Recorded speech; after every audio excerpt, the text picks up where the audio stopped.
Muitos querem dizer como será uma sociedade de leis privadas. Mas e como será que ela vai começar?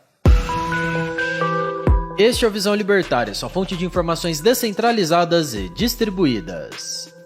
Costuma-se dizer que se alguém quer saber como será o Ancapistão, é só ir à periferia de qualquer cidade grande. Ali, onde o Estado é pouco atuante, é possível florescer a livre associação de indivíduos em acordos voluntários, prestações de todo tipo de serviço, esquemas de solução de conflitos, entre outros. Não estamos dizendo que é o ideal, mas é o que ocorre.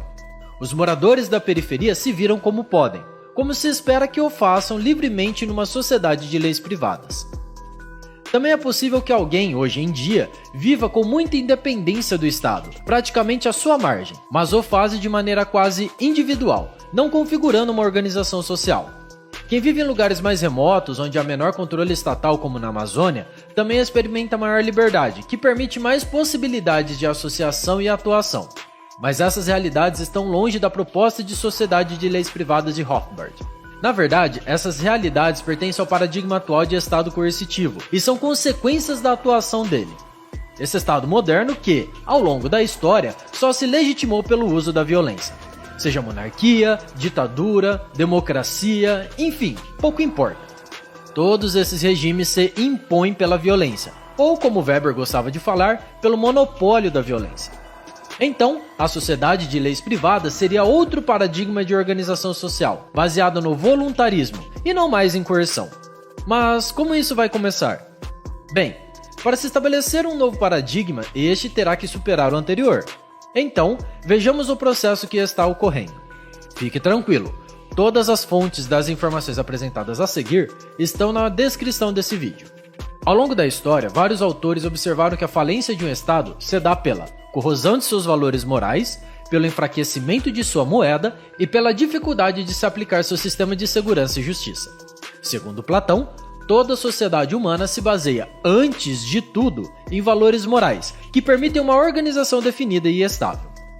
À medida que esses valores se corrompem, a própria sociedade se degrada e tende ao colapso. Ainda para Platão, o clube das sociedades que mantém seus valores morais tende a prosperar e subjugar as sociedades que os perdem. Algo que se vê hoje na Europa, onde os valores cristãos se perdem enquanto os valores muçulmanos se fortalecem e vão subjugando os primeiros. Com relação ao meio de troca, já há quase um século se observa uma degradação em todas as moedas do mundo. Isso ocorre devido à impressão desenfreada do dinheiro, a qual só tende a aumentar. Não há mais parâmetro, não há mais limite. Inflação e perda do poder de compra empobrecem o cidadão comum que, cada vez mais, se vê oprimido. Com relação à justiça, especialmente no Brasil, vemos a atuação judiciária, da qual, inclusive, nosso querido Sérgio Moro é adepto. Contratos não valem nada, especialmente se forem de trabalho. E com relação à segurança, há muito a polícia estatal não consegue nem coibir, nem solucionar os crimes. A violência só cresce, sem falar também em acidentes de trânsito. O problema não é a foto da situação atual. O problema está no processo de degradação desses indicadores ao longo do tempo. E podemos concluir que os incentivos estão dispostos para uma piora. Quando se fala na falência dos estados, existe uma iniciativa do Fund for Peace que faz o mapeamento da fragilidade dos países ao considerar coesão social e migrações, bem como aspectos econômicos, sociais e políticos. Realmente, parece que estamos rumando ao colapso da civilização como a conhecemos. Não queremos, de maneira alguma, ser catastrofistas, muito menos definir uma data para quando isso irá acontecer. O que apresentamos aqui é uma análise baseada em observações do mundo real, considerando o comportamento humano e os incentivos a que estamos expostos. Mas como será essa nova organização social? E como ela virá? Bem, há uma infinidade de possibilidades, mas aqui queremos tratar da organização de uma sociedade de leis privadas. Viver em sociedade supõe proximidade geográfica. Entendemos que a sociedade de leis privadas proposta por Murray Rothbard não prevê agrupamento geográfico, mas a tendência de pessoas com visão de mundo semelhante de se agrupar. Isso faz parte da natureza humana. Ademais, há um conceito geográfico conhecido como autocorrelação espacial, ou seja, coisas mais próximas são mais iguais. Há, então, uma tendência de que os iguais se aproximem. Pessoas que compartilham visões de mundo, valores e moral tendem a se aproximar fisicamente, formando comunidades. Se esses valores compartilhados fazem parte de uma ética universal e, portanto, são imutáveis, Platão diria que esta é uma sociedade que possui bases para prosperar ao longo do tempo. Mas ainda faltam duas coisas: sistema de justiça e moeda. O meio de troca já foi resolvido pelo Bitcoin, então só falta o sistema de leis e segurança. Então, essas pessoas, ao viverem em condomínios privados, compartilhando princípios éticos sólidos e usando Bitcoin, passam a criar sistemas de justiça justnaturalistas que permitam a solução de conflitos internos, assim como a interação com outras organizações. Seria semelhante à formação de uma cidade-estado medieval, mas agora baseada em livre associação, redes de comércio e trocas voluntárias. Aí já vem um mafioso sociopata autoritário e pensa: vamos atacar essas cidades-estado modernas para tomar seus recursos, como Putin fez com a Ucrânia. Ou ainda, vamos explodi-las com nossos canhões, como o governo italiano fez com a Ilha das Rosas. Mas veja, na era da agricultura isso fazia sentido. Uma maior extensão territorial significava uma maior produção de alimentos e mais riqueza. Na era industrial, também. Com mais terras, haveria uma maior quantidade de minério e de recursos humanos e energéticos. Mas na era da informação, esse incentivo já não está tão presente. Somos testemunhas do tanto que a Rússia tem sofrido com as sanções econômicas. Mas na verdade, o que os governos e grandes empresas querem são seus dados. É o que conhecemos como Big Data. Na era da informação, as grandes empresas de tecnologia coletam informações sobre você que, no limite, permitem te monitorar. Nas mãos de governos coercitivos, essas informações pessoais podem ser ferramentas de controle total, permitindo a caça de qualquer pessoa na face da Terra. Uma amostra disso é o sistema de crédito social chinês. Além disso, guerrear contra um condomínio privado seria muito caro ao atacante, já que o condomínio contaria com um sistema de segurança próprio e cada um dos seus moradores seria um soldado armado. Mas mesmo que resolvam atacar um condomínio privado, antes disso, os moradores dali poderiam facilmente se dispersar, deslocando-se para outros condomínios privados ou até mesmo para outros territórios. Ainda, à medida que um estado passa a perseguir as pessoas nesses condomínios privados, surge o incentivo para outro estado abrigá-los. Veja como, por qualquer prisma que se analise, o processo é inexorável e culmina no fortalecimento de organizações privadas voluntárias e com o enfraquecimento dos estados coercitivos. Ao longo da história dos impérios, sempre fez sentido a dominação baseada na posição geográfica. Então, determinado grupo domina um território e ali submete a população às suas regras pela força. Isso começou exatamente com a Revolução Agrícola, período em que a humanidade deixou de ser nômade e se estende até os dias de hoje. No entanto, a incrível possibilidade de deslocamento de que dispomos hoje em dia, o conhecimento de várias línguas e o uso de um dinheiro global rompem essa barreira.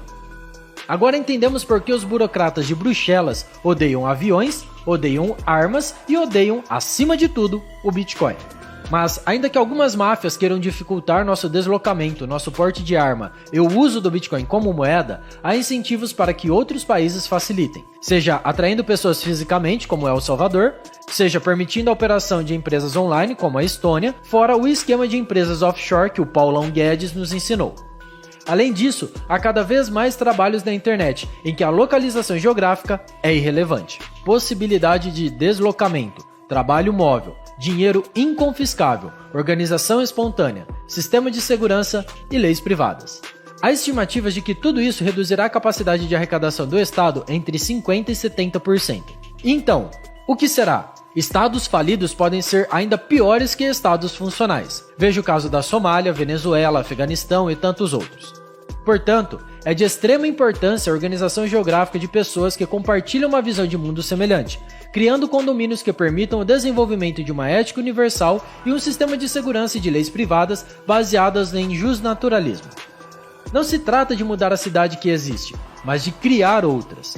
Inclusive, vale dizer que a cidade atual não é mais um lugar aprazível para se viver. Alto custo de imóveis, de construção e de serviços, barulho, regulamentação, fiscais, impostos, multas e taxas. Primeiro, foram as pessoas de mais baixa renda a saírem para as periferias, por não conseguirem bancar a burocracia do licenciamento que encarece a construção. Depois, foram os endinheirados, nos condomínios de alto padrão como Alphaville em São Paulo.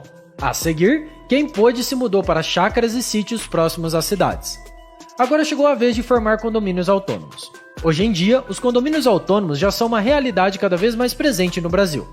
Eles disponibilizam água com captação, tratamento e distribuição própria, coleta e tratamento de lixo e esgoto, bem como estradas e acessos. Podem evoluir oferecendo serviços de moeda, adotando Bitcoin ou outra moeda pareada com redes LoRa Mesh descentralizadas. A própria internet poderia ser contratada a partir de iniciativas como a Starlink. Dependendo da situação geográfica, o condomínio possibilitaria a instalação de portos e ou ferrovias. A energia poderia ser de fonte hidroelétrica, complementada por solar ou eólica. Mas os mini-reatores de energia nuclear seriam também uma solução de energia confiável e segura.